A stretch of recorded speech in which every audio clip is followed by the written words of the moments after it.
So, so I'm back and I am wearing my apron because we're going to be talking about food.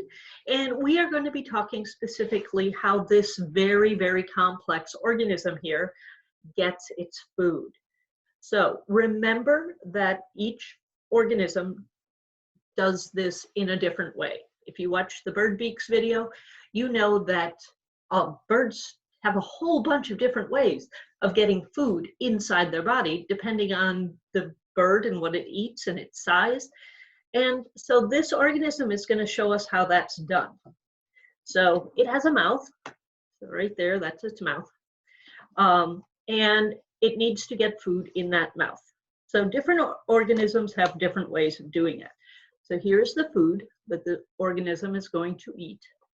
So, grassy stuff. All right, so the first thing it needs to do is take that food in. So this particular organism is going to use this sticky tongue to pick up its food, and it's going to put it inside its body. Now, the moment food goes inside an organism, the organism starts to work on it.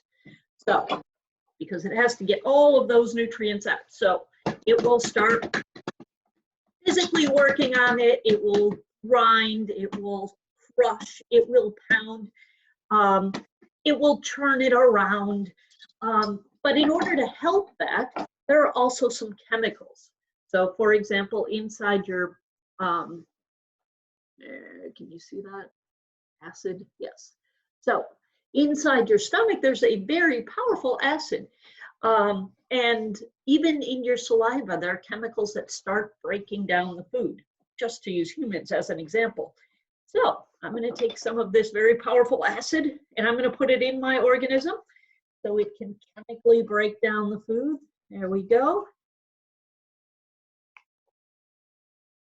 And these processes are happening at once. So chemically, it's tearing it down, and then physically, it keeps working on that food until finally it has the nutrients that it needs, that it takes out of that food.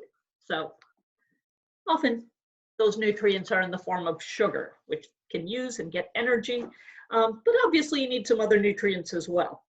And any excess water is going to be absorbed by the organism.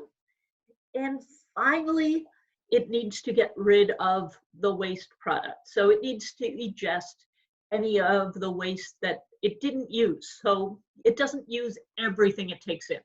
So finally, there is the process of egestion and excretion. There. All right, so this, as I said, is a very complex organism because it has both a mouth and an anus, and you can thank annelids for that innovation. Before that, animals would either take in and excrete food through the same opening, or they would just, it would all just slosh around in the organism, separate, which would separate it, and it would slosh back out any waste that it didn't want. So again, to recap, food processing. So animals use different ways to do this. Again, if you watch the bird video, you already saw that. But the steps are the same. It needs to get food inside the body. It needs to work on that food to extract any nutrition from it. So it does that by physically working on the food and chemically working on the food. And finally, any waste needs to get outside of the body. So, for example, you have urine and feces that come out of many animals' bodies. So the feces, that's actually food waste. That's stuff that it took in that it didn't use. So that is not sterile. However, urine is waste from cells. So it's already circulated through the body and been filtered and everything. That's actually sterile. So just a fun fact about what comes out of your body at the end of that process. And that's all I have to say about nutrition for now. Lots of different ways for organisms to get nutrition, whether they are relatively complex or simple. Thank you for joining me.